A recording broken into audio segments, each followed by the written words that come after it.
조갑제 TV 시청자 여러분 안녕하십니까? 8월 8일 오전 10시 30분입니다. 한 10여 년 전에 제가 존경하는 언론인 한 분이 밀양을 방문했다가 밀양 출신의 유명한 유행가 작곡가 박시춘 선생의 생가를 찾았는데, 박시춘 선생의 생가를 기념관으로 열었다가 폐쇄를 한 것을 발견하고 울분을 토하는 글을 조갑제닷컴에 실었습니다.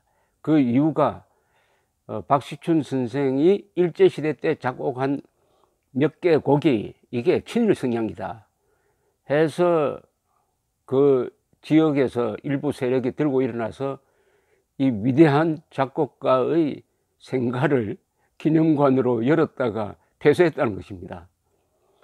박시춘 선생은 우리나라 작곡가 중에서 히트곡이 제일 많은 분입니다. 제일 많은 분입니다. 애수의 소야곡, 그리고 유명한 뭡니까? 전우여 잘 자라. 수많은 노래로서 우리의 심금을 울려주고, 우리가 어려웠던 시기에 그 어려웠던 일제시대, 그리고 해방 직후의 혼란, 그리고 6.25 남침 등등 이런 시기에 우리가 버텨낼 수 있도록 바쳐준 사람이죠. 가장 유명한 작곡가입니다. 가장 히트곡이 많은 이분이 일제시대 때 이분이 아마 수천 곡을 작곡했을 겁니다. 수천 곡. 일제시대 때 한 몇 개의 노래가 친일 성향이었다.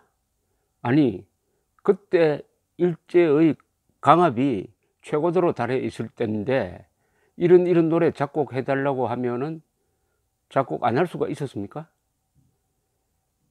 지금 그런 기준으로 하면은 지금 북한에서 작곡가 하는 사람들은 나중에 광복된 다음에 다 감옥으로 보내야 되는 거 아닙니까? 그럴 수는 없죠. 먹고 살기 위해서 하는 것이고.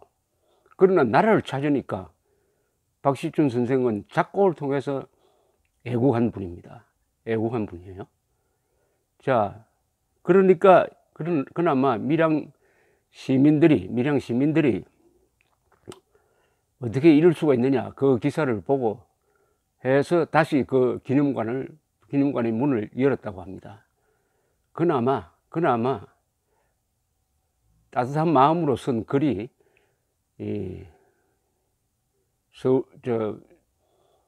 울산 밀양 시민들의 마음을 돌려놓은 거죠. 고향이 어때서 필요합니까?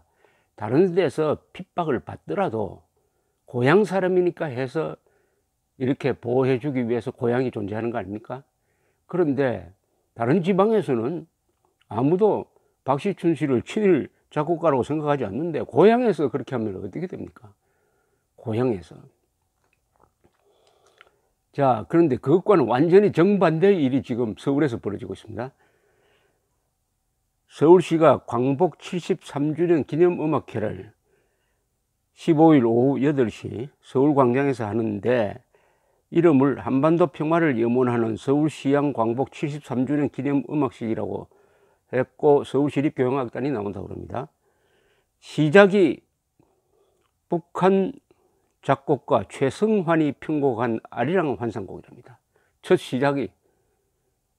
이 설명은 조선닷컴에 실린 기사의 설명은 이렇습니다. 이 곡은 우리 민요 아리랑을 1976년 북한 작곡가 최성환이 환상곡풍의 관현악곡으로 새롭게 만든 곡이다.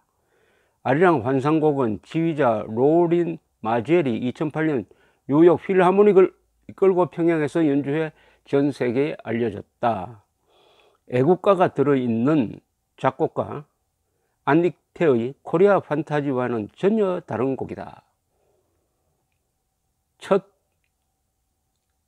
시작을 알리는 노래라면 안익태의 코리안 판타지가 들어가는 게 맞죠. 자, 그런데 북한 작곡가 최성환이 어떤 사람이냐?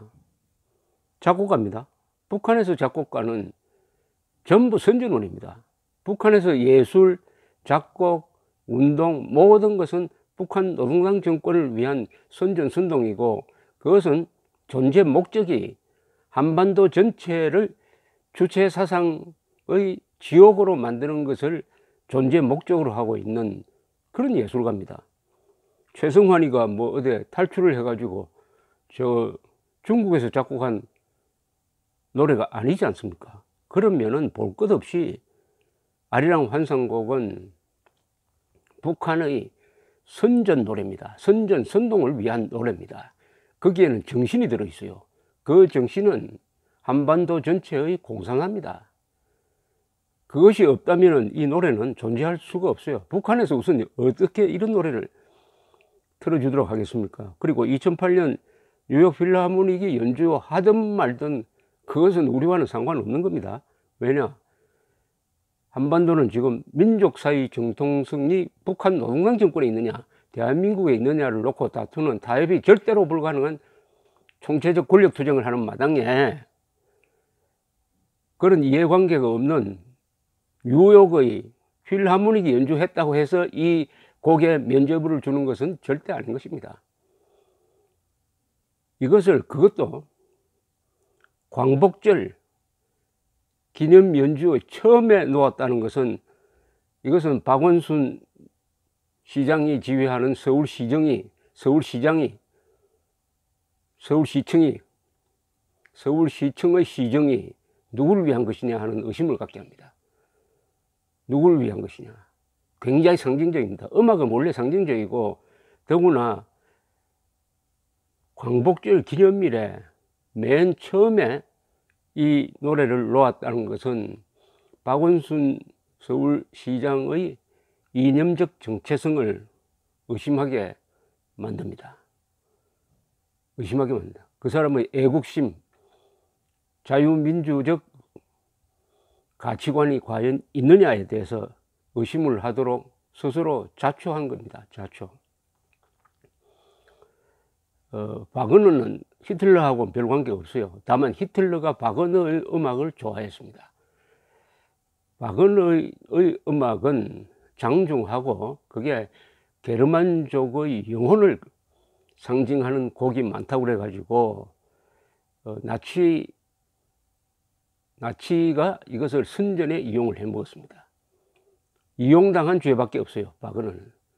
그러나 이스라엘은 최근까지도 박은호 곡을 연주하지 못하게 했습니다. 이스라엘 민주주의 국가입니다.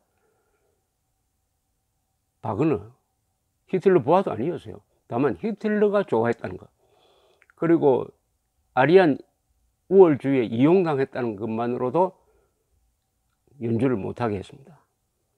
그렇다면 북한 노동당 정권, 그러면 북한 노동당 정권은 뭐냐? 민족 반역자입니다. 민족 반역 집단입니다. 북한 노동당 정권이 민족 반역 집단이라는 것을 막 굳이 설명할 필요는 없지만은 간단하게 요약을 하면은 북한 노동당 정권은 한민족을 가장 많이 죽인 집단입니다. 한 500만 명 죽였어요. 그리고 한민족을 난쟁이로 만들어 버렸습니다. 북한 사람은 한민족이라 해서 죄송합니다. 북한 사람은 남한 사람들보다 키가 10cm 작습니다. 뿐만 아니라 평균 수명이 10년 짧아요. 그러니까 한민족을 불행하게 만드는 데 있어서 그 어떤 외국인보다 가장 큰 죄과를 남긴 민족 반역 집단입니다. 그리고 지금은 핵무기를 가지고 민족 공멸의 불장난을 하고 있는 이 집단, 지금도 약 10만 명을 강제수용소에 집어넣고 있는 이 반인류 집단, 유엔에 의해서 공식적으로 반인도 범죄자라고 찍힌 이 정권에 봉사하는 작곡가의 노래를 민족 해방 기념일에 틀 수 있습니까? 민족 해방 기념일에 틀 수 있습니까? 이 행위 자체가 민족 반역 행위입니다. 지금 박원순의 서울시청은 민족 반역 행위를 저지르고 있습니다. 민족 해방 기념일에 왜 민족 반역자를 위해서 충성한 그런 음악을 틉니까? 북한의 음악에 예술성이 있습니까? 선전, 선동성 이외에 있습니까? 따라서 여기 보니까 5,000석이 객석인데 선착순 무료로 앉을 수 있다고 했는데, 애국 시민들은, 서울 시민들은 여기 참석하지 않아야 합니다. 왜냐? 민족 반역 집단에 충성하는 작곡가의 노래를 거기 듣고 앉아 있으면은 영혼이 아마 오염될 겁니다. 영혼이 오염됩니다. 영혼이 오염되면은 행동에서 아마 후유증이 나타날 것이라고 생각합니다. 대한민국은 그래도 예술과 정치를 분리해온 나라입니다. 제가 나온 고등학교가 부산고등학교인데, 부산고등학교의 교가가 윤희상 작곡이었습니다. 유치원 작사. 근데 윤희상이가 김일성을 쫓아다니면서 국가의 반역질을 해서 벌을 받고 한국으로 들어오지 못할 때에도 그 노래는 불렀습니다. 애국가 다음에 교가를 불렀어요. 윤희상이가 친북 인사 되기 전에 순수할 때 작곡한 교가라는 거죠. 경상남도에 윤희상 작곡 교가가 상당히 많습니다. 또 노래가 좋아요. 계속 불렀습니다. 아무도 그거 부르지 말라고 한 사람 없습니다. 그만큼 자유민주주의 국가가 반공을 하더라도 이렇게 점잖게 한 게 대한민국이었습니다. 그러나 북한은 그런 자유를 전혀 인정하지 않습니다. 북한에서 예술은 혁명, 좌익혁명, 한반도 공산화의 한 수단일 뿐입니다. 예술은 혁명을 위해서 봉사합니다. 예술은. 그러니까 피바다라는 공연이 가능한 거 아닙니까? 피바다가 어떻게 예술로서 존재할 수 있습니까? 그런 선정선도술로만 존재할 수 있는 것이죠. 여기 가면은 민족 반역 집단의 음악을 민족 해방 기념일의 공연 처음에 내세운 박원순 시장의 서울시청의 행동은 이 자체가 민족 반역 행위입니다. 감사합니다.